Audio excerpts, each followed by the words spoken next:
former ambassador, joining us. Thank you so much, Ambassador, for joining us. Sir, Pakistan Prime Minister Imran Khan is on his maiden visit to China, and of course there are reports that China is expected to give $6 billion in aid. But what are the other key things that we can take? What are the expectations from this visit of Pakistan Prime Minister to China?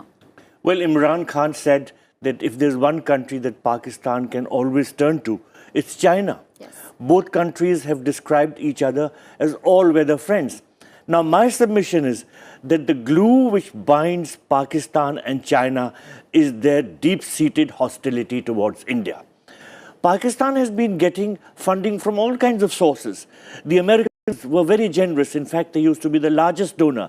But now President Trump has said that while America gave billions of dollars in aid to Pakistan, in return they gave only lies and deceit.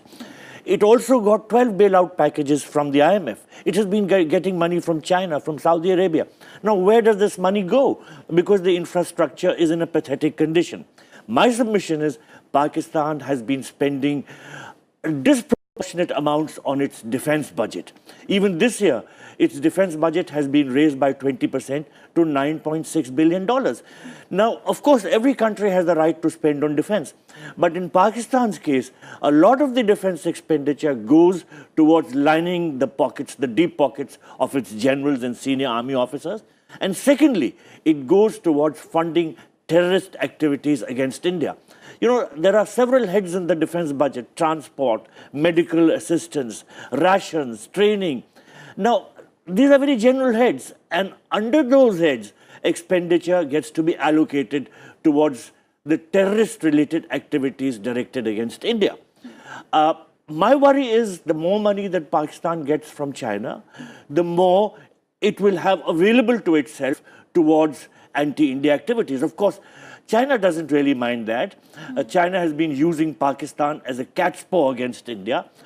While their all-weather friendship will continue, it might just happen at the cost of India. Absolutely, but how will it impact the China Belt and Road Initiative? Because, there is a package of $3 billion that apparently China is going to give to Pakistan. At the meeting that Imran Khan had with President Xi, he also, voiced confidence in Belt and Road projects.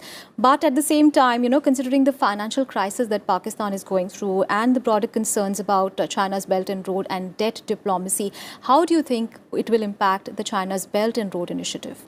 Well, if you recall, Pakistan initially wanted a bailout package from the IMF. It might still go to the IMF.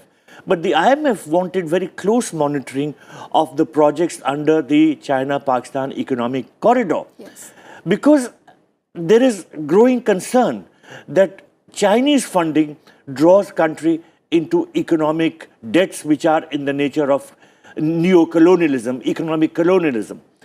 There are concerns within Pakistan itself. Yes. That projects under the CPEC are not really in Pakistan's interest because, for instance, their Commerce Minister, Mr. Dayal, was of the view that the projects under CPEC are adversely affecting the interests of Pakistan's companies.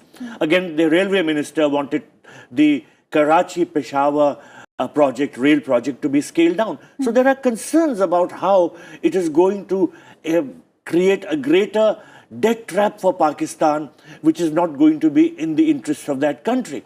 Of course, at the moment, their economic crisis is so serious, they are facing a deficit of $27 billion,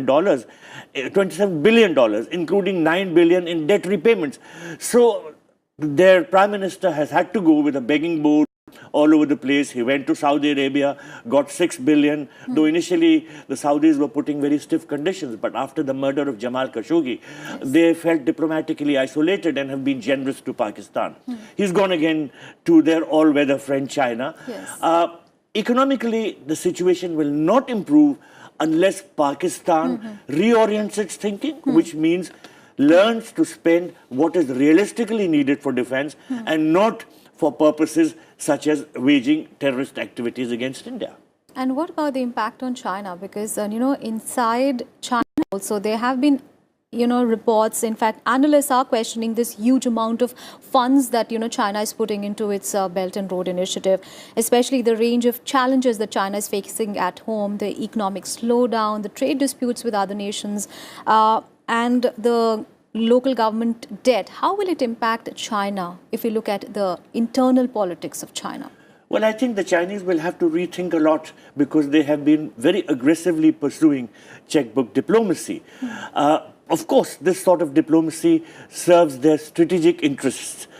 For instance, they have been investing heavily in Sri Lanka. Yes. They are going to do so in Nepal. And also, they have done that in the case of the Maldives. Of course, Pakistan is their favorite customer, their all-weather friend, as they have called it. And their investments in Pakistan are of a totally different order. I think that what will happen is that Pakistan's inability to repay their debts to the Chinese will begin to become more and more acute, which will make the Chinese hold back. I do not really know how long this sort of very aggressive checkbook diplomacy can go along. But at the moment, it seems that it suits both the sides, both Pakistan and China. Absolutely, but the choice for Imran Khan is very simple. Either he has to suspend some of the projects which are planned under the CPEC or get entrenched further in the grip of Chinese dragon. Thank you so much, sir, for joining.